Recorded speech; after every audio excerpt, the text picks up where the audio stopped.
Welcome, in front of me is a Xiaomi Redmi Note 10s, and today I'll show you how to format your SD card.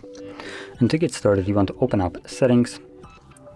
From here, select About Phone, where you'll find your storage. So simply click on it, and then scroll down to your SD card section right here, as you can see, and below that you will have a couple options. Now we're interested in the Formatting SD card option, and once you click on it, it gives you a message that performing this will remove all the data from it.